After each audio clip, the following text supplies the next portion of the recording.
Señoritas y jovencitos del nivel 4, tengan todos ustedes muy buenos días.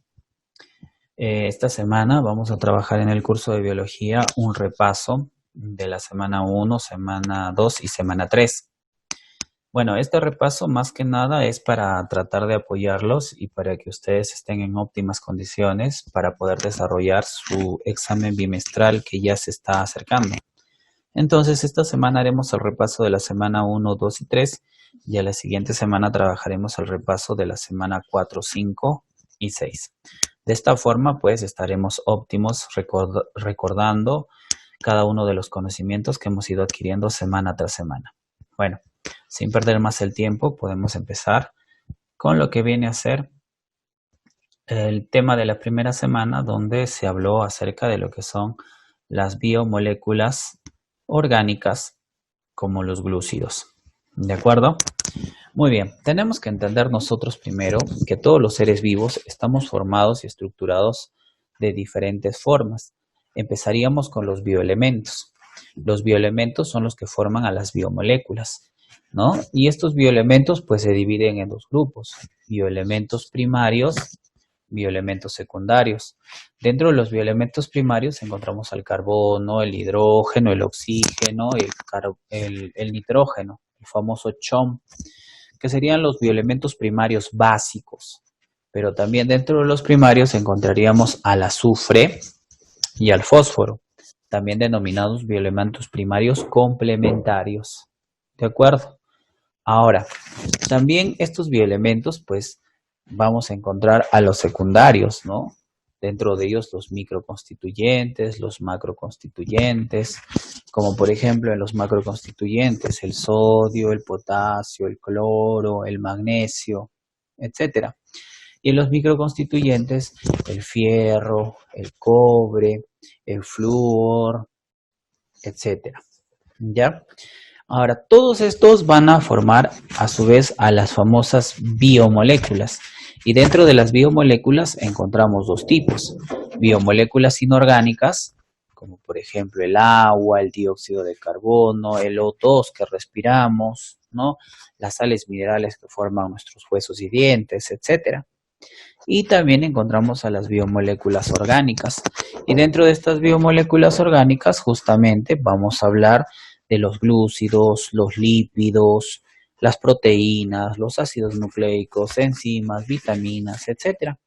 Y justamente en este punto es que se empezó el trabajo con el nivel 4, ¿no? En el que ustedes en un primer lugar pues hablaron de lo que venían a ser los glúcidos.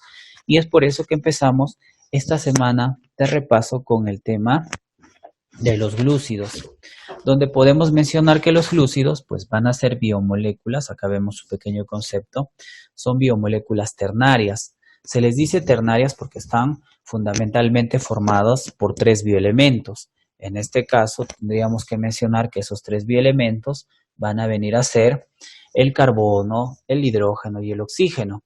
¿De acuerdo? Ahora, estos glúcidos pues van a tener a sus unidades, o sea, los azúcares más pequeños que pueden existir, que vendrían a ser los famosos monosacáridos.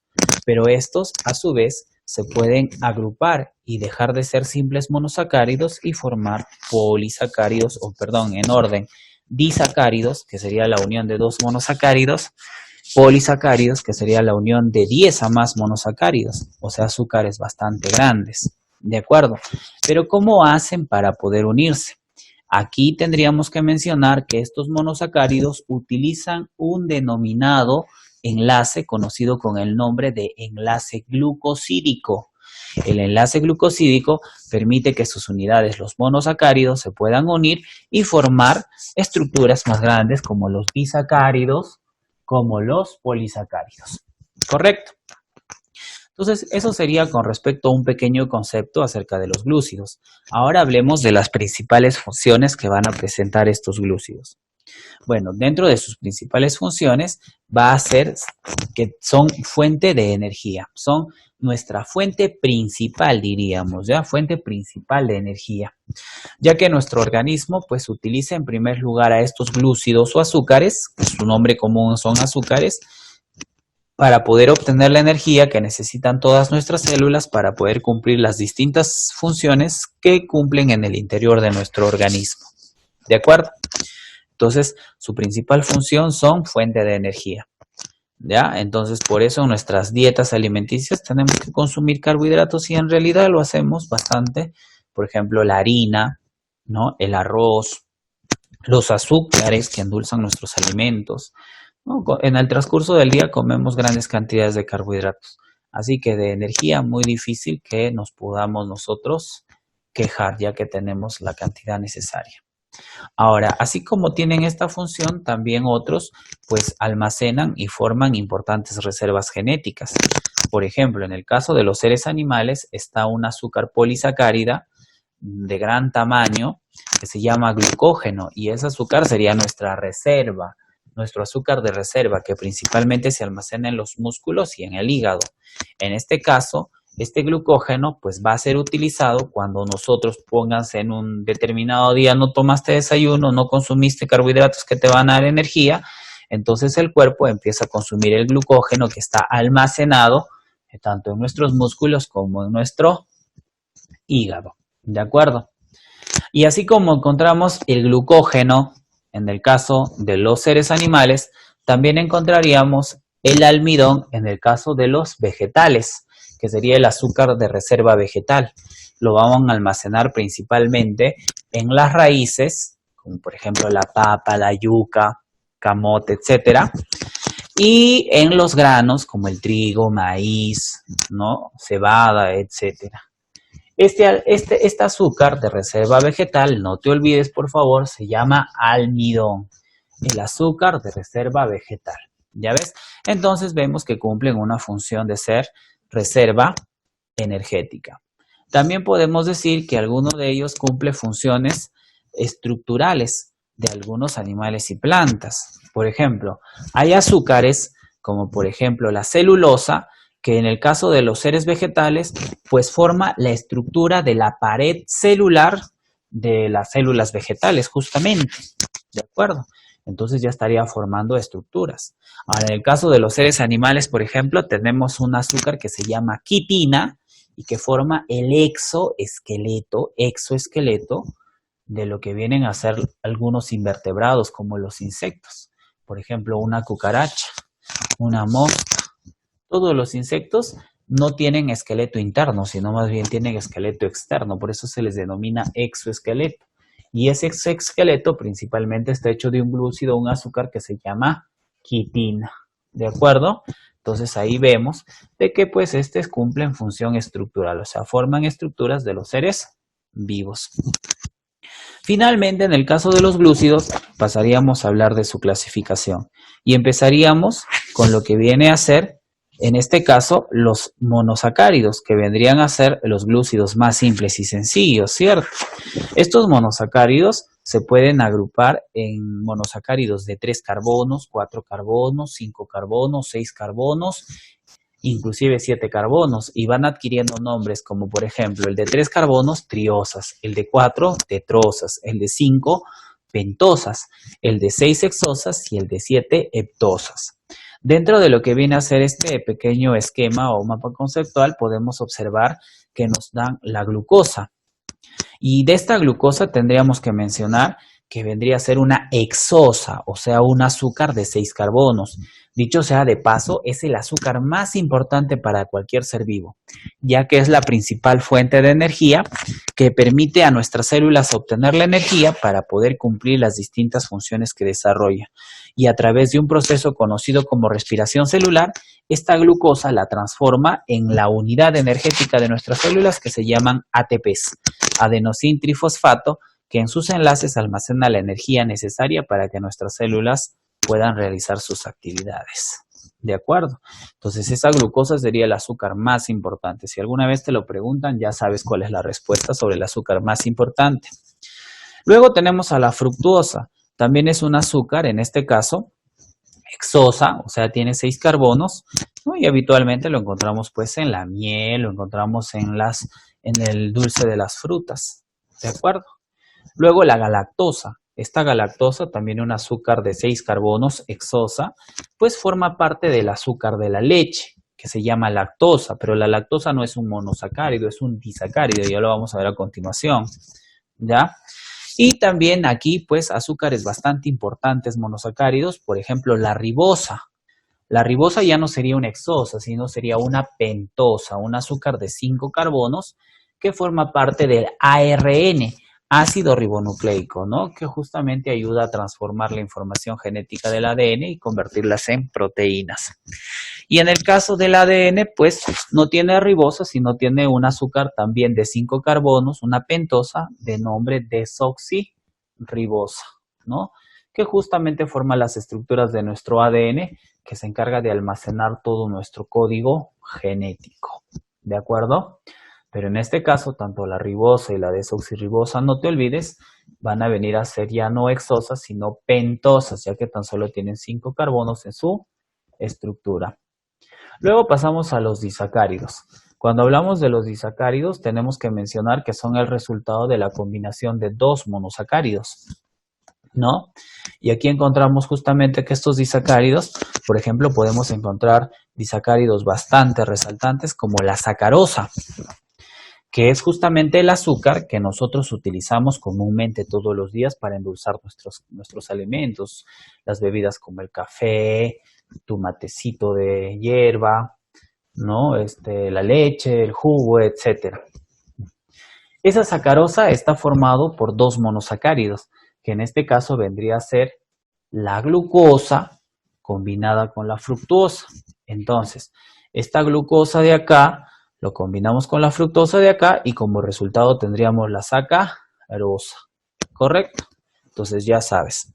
Luego tenemos a la lactosa, la famosa azúcar de la leche, ¿ya? Hoy en día, por ejemplo, no hay un montón de personas que dicen ser intolerantes a la lactosa.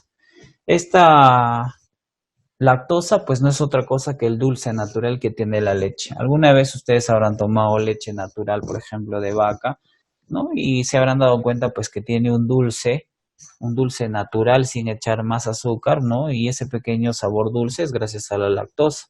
Entonces, si a ti te venden una leche deslactosada, pues te estarían vendiendo una leche sin nada de dulce natural. En este caso, esta lactosa está formado por 2 monosacáridos, que sería la galactosa combinada con una glucosa, como resultado nos da la lactosa de la leche. La galactosa más glucosa, lactosa. ¿Correcto? ¿Ya? Listo. Luego tenemos pues otros azúcares como por ejemplo la manosa, también conocida como maltosa. Esa maltosa en realidad es un azúcar bastante energética, ya que este está formado por 2 glucosas. ¿Ya? Lo encontramos en los cereales, así como también, por ejemplo, en la malta, ¿no? Y en realidad, pues, esta es doblemente energética porque a diferencia de las anteriores que tenían una glucosa con una fructosa como la sacarosa, una glucosa más una galactosa como la lactosa, en el caso de la maltosa tiene 2 glucosas, ¿correcto? Y muy similar a esta, pues la trealosa, pero esta trealosa principalmente la encontramos en lo que vienen a ser los insectos, los invertebrados, ¿ya? Que también está formado por 2 glucosas, ¿correcto? De esta forma terminaríamos a hablar de los disacáridos y pasaríamos a hablar ahora de los polisacáridos. Cuando hablamos de los polisacáridos tenemos que recordar que son azúcares que están formados por más de 10 monosacáridos, ¿no? De 10 a más monosacáridos. Dentro de ellos, por ejemplo, encontramos al almidón. Ya te expliqué que el almidón vendría a ser el azúcar de reserva de los vegetales, que lo encontramos en los granos y en las raíces, ¿no? Luego tenemos a la celulosa, que es un azúcar que, por ejemplo, forma la pared celular de las células vegetales. Tendríamos al glucógeno, que ya te expliqué que es el azúcar de reserva de los seres animales, que lo encontramos en el hígado y en los músculos principalmente. Y la quitina, que también te había explicado de que formaba el exoesqueleto de los invertebrados, ¿no? Para ser más específicos, como los insectos, también los crustáceos. Su exoesqueleto está formado por quitina, ¿correcto? De esta forma estaríamos terminando con los glúcidos y ahora pasamos a hablar de lo que vienen a ser los lípidos, ¿no? Lípidos que su nombre común también vienen a ser grasas, ¿ya? Pues hablamos rápido de su pequeño concepto. Tan igual como los glúcidos que acabamos de ver, podemos mencionar que estos lípidos también son ternarios, ya que están formados también por carbono, hidrógeno y oxígeno. Ahora, en el caso de estos lípidos, sus unidades van a ser dos.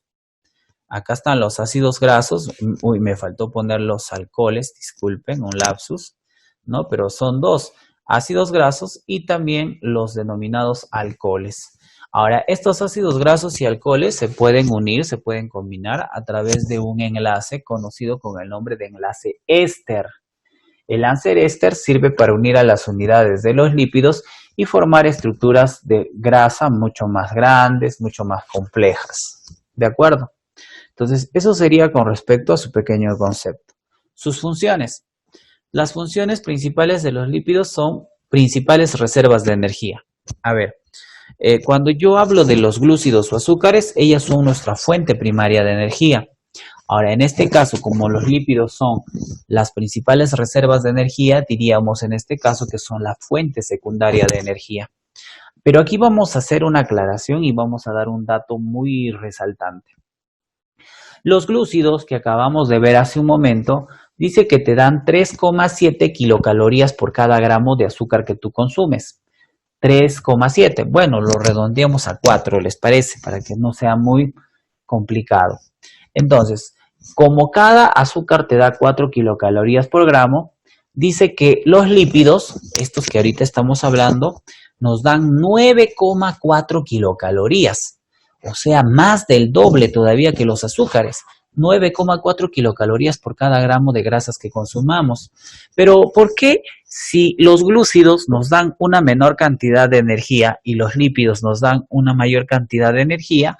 ¿Por qué los glúcidos son principal fuente de energía y los lípidos son secundaria o segunda fuente de energía? Esto se debe principalmente a un motivo. Al motivo es la fácil asimilación de los azúcares por nuestro organismo. Por ejemplo, cuando nosotros hablamos de los azúcares, si tú tienes un vaso con agua y echas una cuchara de azúcar, pues vas a darte cuenta que fácilmente se va a diluir, se va a disolver.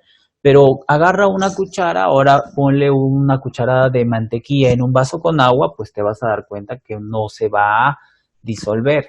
Entonces, los azúcares, a ser fáciles de disolver, pues son más fáciles de asimilar por el cuerpo y es por eso que son primera fuente de energía.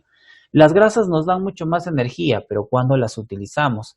Cuando habitualmente nuestro organismo pues realiza excesos de esfuerzo físico y necesita liberar la gran cantidad de energía que almacenan estos lípidos.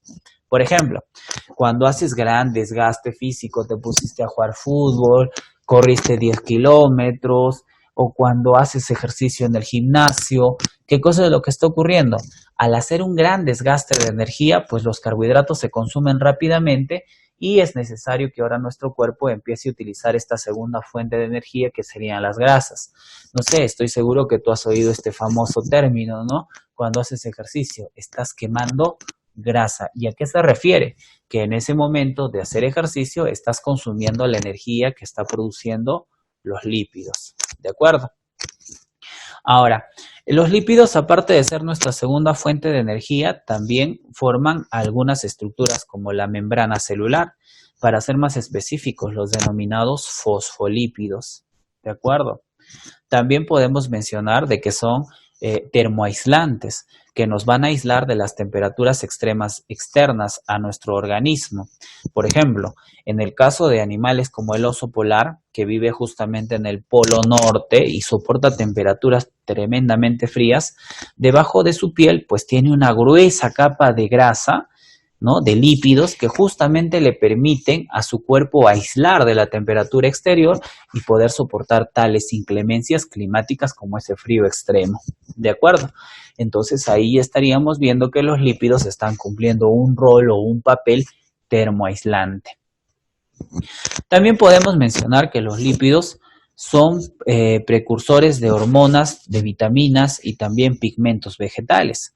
Muchos de estos pues pueden cumplir funciones hormonales, como por ejemplo en el caso del varón, la testosterona que le da las características sexuales secundarias a los varones y justamente está conformado por grasas y lípidos.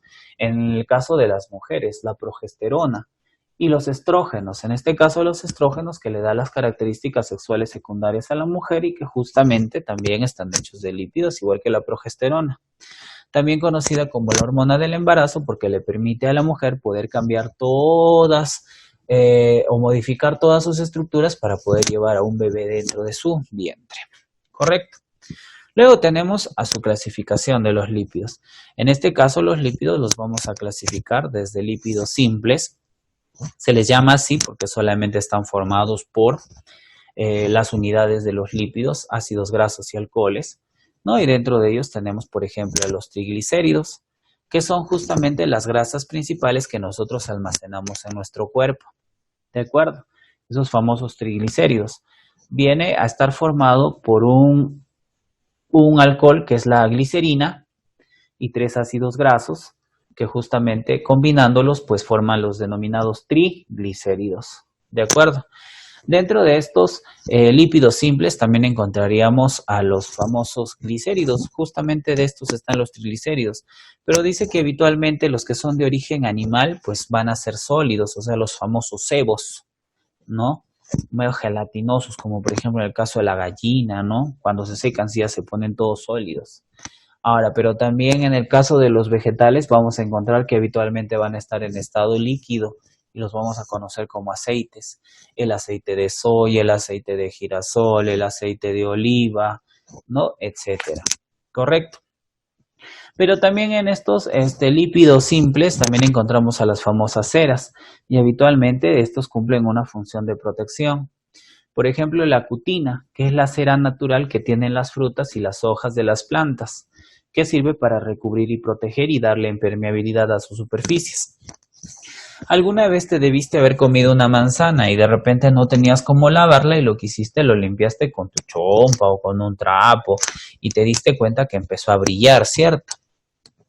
Justamente brilla porque sobre la superficie de su cáscara pues encontramos a la famosa cutina, que es una cera, ¿no? Que justamente le ha dado ese brillo característico. Pero así como tenemos a la cutina, también tenemos, por ejemplo, la cera, el cerumen que se va formando en nuestros oídos y que en realidad pues cumple una función protectora, ya que ese cerumen sirve para que las partículas pequeñas de polvo y otras pequeñas partículas se queden impregnadas en las paredes de nuestro conducto auditivo y no ingresen hacia el oído interno, pudiendo perjudicar y alterar el normal funcionamiento de nuestro sentido del auditivo, ¿no?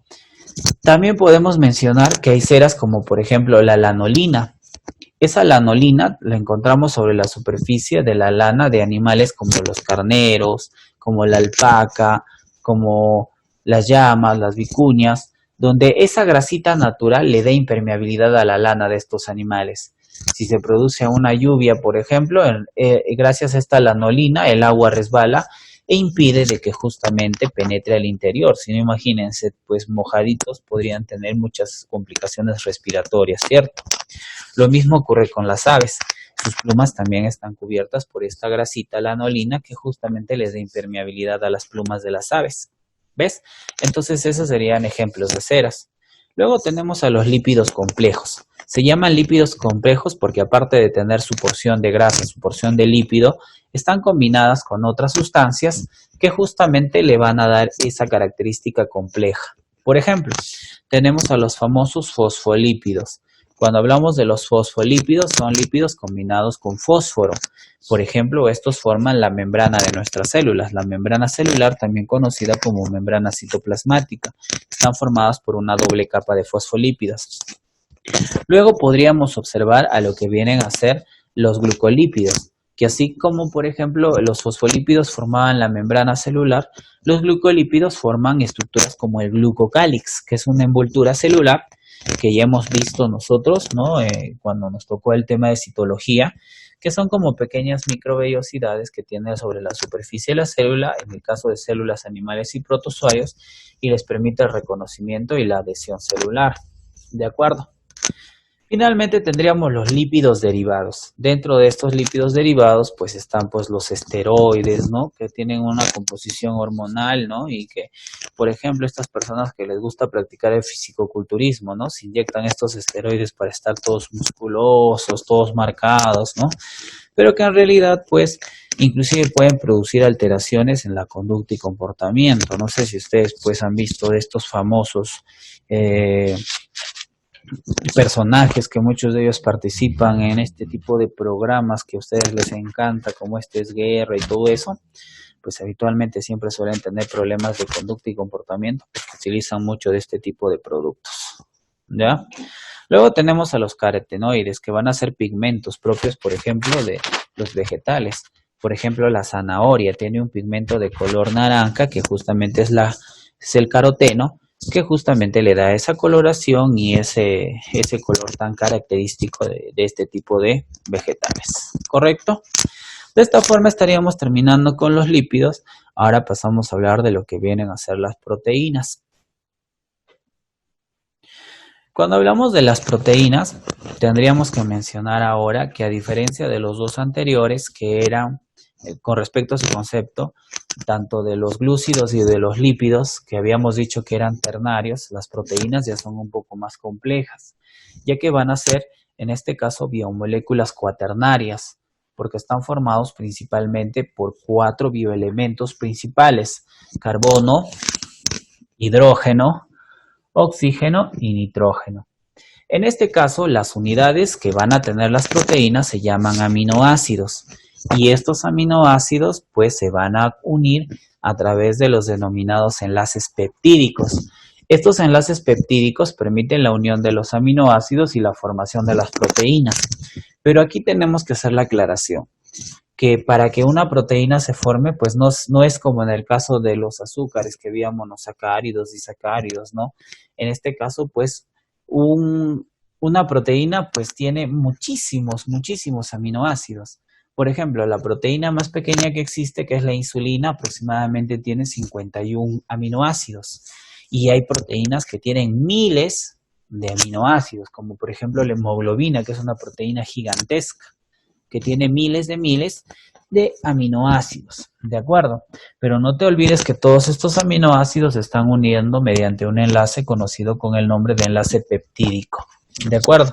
Lo que permite la unión y la formación de las denominadas proteínas, gracias a que se unen los aminoácidos y forman las proteínas.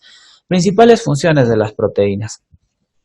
Son componentes orgánicos de las células, forman casi todas las estructuras celulares, forman estructuras, transportan sustancias, contraen los músculos, brindan defensas, cumplen función reguladora o hormonal, ¿no? Muchas de estas proteínas.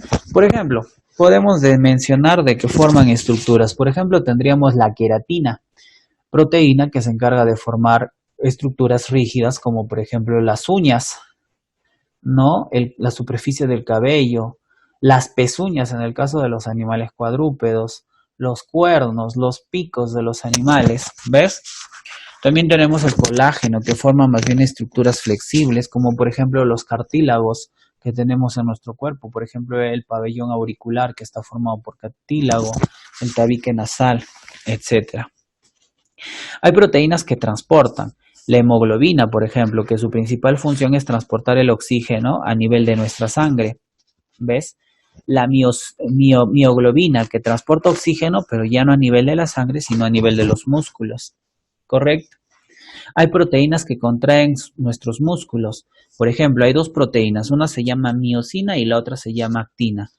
Ellos son las encargadas de realizar la contracción muscular y gracias a eso, pues podemos producir movimiento, ¿no? Como correr, saltar, levantar la mano, escribir, todos los movimientos que hacemos lo hacemos gracias a esas proteínas que activan nuestros músculos. También podemos hablar, por ejemplo, de que hay proteínas que realizan funciones de defensa. Por ejemplo, tenemos los famosos o las famosas inmunoglobulinas. Estas inmunoglobulinas también son conocidos como anticuerpos de manera muy común y que justamente nos están ayudando a defendernos de la invasión de microorganismos patógenos, o sea, que producen enfermedades como virus, bacterias y demás microorganismos que pudieran afectarnos y alterar nuestra salud. También regulan funciones, ya que hay muchas proteínas que cumplen la función hormonal. Por ejemplo, la somatotropina, también conocida como hormona del crecimiento. En este caso, esta somatotropina pues actúa sobre nuestros huesos y músculos, permitiéndonos un correcto y adecuado crecimiento. Yo sé que ustedes han oído el caso del señor Lionel Messi. Lionel Messi, pues a los 11 años, cuando el Club Barcelona lo descubrió pues en su natal Rosario, en Argentina, pues este niño tenía pues deficiencias de crecimiento. Y cuando averiguaron y le hicieron pasar sus exámenes médicos, pues se dieron y se percataron de que tenía deficiencia de somatotropina. Y el club le pagó pues el tratamiento para que este jovencito pues le inyectaran somatotropina y pudiera crecer de manera correcta y adecuada.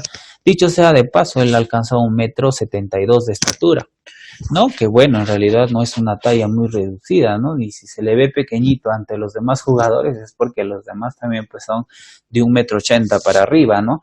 Pero de todas maneras tiene una estatura promedio y como ustedes saben, pues es uno de los mejores futbolistas de la historia, ¿cierto? Entonces ya sabemos pues que las proteínas también cumplen ese tipo de funciones y así como la somatotropina, que es la hormona del crecimiento, pues hay muchas otras hormonas como la insulina, la tiroxina, etcétera, etcétera. ¿Correcto? Que cumplen distintas funciones de regulación en nuestro organismo. Pasamos a la clasificación de las proteínas y las clasificamos según su función. Estructurales como la queratina, ya te hablé de ella, forma las uñas, pezuñas. Transportadoras como la hemoglobina, que transporta en este caso oxígeno a nivel de la sangre. Mecánicas, o sea que producen movimiento como la actina y la miosina. Catalíticas como las enzimas, que cumplen una función de romper moléculas grandes y transformarlas en moléculas más pequeñas para que nuestro cuerpo los pueda asimilar. Reguladoras como las hormonas de las cuales te acabo de hablar. Defensivas como los anticuerpos. De reserva como las albuminas, la vitelina del huevo, la caseína de la leche, etcétera, etcétera. ¿Sí? De esta forma entonces terminamos nuestro repaso con las proteínas y continuamos con lo que vienen a ser los ácidos nucleicos. ¿Ya? Cuando hablamos de los ácidos nucleicos tendríamos que mencionar en este caso que ahora su concepto nos dice que son biomoléculas pentanarias. Bueno, también el término más adecuado sería quinarias. ¿Qué se refiere a esto? Que están formadas por 5 bioelementos primarios: carbono, hidrógeno, oxígeno, nitrógeno y adicional a estos, el fósforo. En el caso de ellos, pues tienen unidades denominadas nucleótidos. Y estos nucleótidos, pues dicho sea de paso, están formados por 3 estructuras. Están formados por un azúcar de 5 carbonos, que puede ser desoxirribosa para el ADN, ribosa para el ARN, un ácido fosfórico o grupo fosfato, y las denominadas bases nitrogenadas, que tanto un ácido fosfórico, una pentosa y una base nitrogenada, pues nos dan un nucleótido que vendrían a ser sus unidades. Ahora, estos nucleótidos se pueden formar en largas cadenas, ¿no? Y en el caso del ADN, por ejemplo, decimos que hay 2 cadenas de polinucleótidos. Por eso decimos que el ADN es una doble cadena, ¿de acuerdo? Pero en el ARN son simples cadenas, ¿no? Entonces son cadenas monocaterianas, se les dice, ¿no? Porque es una cadena sola. En cambio, en el caso del ADN son bicatenarias porque tienen 2 cadenas. Ahora, los enlaces que actúan dentro de los ácidos nucleicos, podemos encontrar el enlace fosfodiéster que une a los grupos fosfatos con los azúcares o pentosas. También encontramos los puentes de hidrógeno que sirven para unir a las 2 cadenas de nucleótidos que se van a formar y constituirán al ADN. ¿De acuerdo? Principales funciones que cumplen los ácidos nucleicos: almacenan y transmiten la información genética, por ejemplo el ADN. Dirige la síntesis de proteínas y determina las características hereditarias, por ejemplo el ARN. Justamente son 2 la clasificación que se va a hacer. El ADN, que es el más importante porque contiene toda la información. En sus nucleótidos no va a presentar una base nitrogenada que se llama uracilo. Pero en el caso del ADN sí tiene una base nitrogenada que se llama timina, y esa timina es exclusiva y única del ADN, cosa que justamente el ARN no va a tener, y también nos los están mencionando aquí en esta descripción. Entonces, no te olvides, el ADN es el que va a almacenar toda la información genética, ¿de acuerdo? En cambio, el ARN cumple múltiples funciones, ya que se divide en tres: ARN mensajero, ARN de transferencia o transcripción y ARN ribosómico. Te explico. Este ARN, como podemos decir que ya sabes que dirige la síntesis proteica con la información recibida por el ADN, no te olvides que en su caso no tiene timina, ¿ya? Pero él sí tiene uracilo. En cambio, el ADN tiene timina, pero no tiene uracilo. Entonces, eso recordar. El ARN mensajero es el que viaja donde el ADN, ¿ya? Cuando el ADN se desfragmenta, o sea, sus dos cadenas se parten, pues el ARN se une a una de las cadenas de ADN y recoge toda la información genética. Cuando el ARN mensajero recoge la información genética del ADN, pues este empieza a viajar, se escapa del núcleo celular y llega hasta los ribosomas, que se encuentran en la periferia del núcleo celular y que también se encuentran en el retículo endoplasmático rugoso. Al llegar a estas estructuras, este ARN mensajero se comunica de manera inmediata con el ARN de transferencia.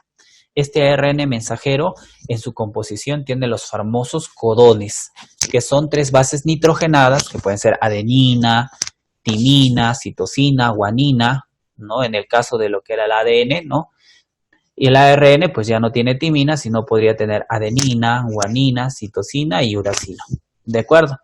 Al recoger esta información, estos codones, que es una secuencia de tres bases nitrogenadas, los transmite al ARN de transferencia a través de sus anticodones, que también van a complementar al codón que viene de lo que es el ARN mensajero. Este ARN de transferencia con ese anticodón convierte esta información en aminoácidos. ¿Y qué eran los aminoácidos? La unidad de las proteínas, ¿correcto? Y en el ribosoma, estos aminoácidos se van enlazando gracias al ARN ribosómico que forma parte de los ribosomas y se van engranando los aminoácidos y como resultado de estos pues se están formando o elaborando las denominadas proteínas. Entonces, desde el ADN salió la información para que el ARN en conclusión y finalmente lo transforme o lo traduzca en lo que conocemos con el nombre de proteínas. ¿De acuerdo? Entonces, este ha sido un breve repaso de las 3 primeras semanas. Espero que les sirva, ¿no? Que recordemos un poco las clases que ustedes ya han llevado y que, bueno, pues nos esté dando las luces para que estemos bien preparados para el examen bimestral que ya se nos viene. Muy bien, chicos, ha sido un placer compartir esta mañana con ustedes este video. Les agradezco por la atención y el día de hoy por la tarde los espero con mucho gusto para poder atender cualquier duda o dificultad que hayan tenido. ¿De acuerdo? Gracias por todo. Me despido de ustedes.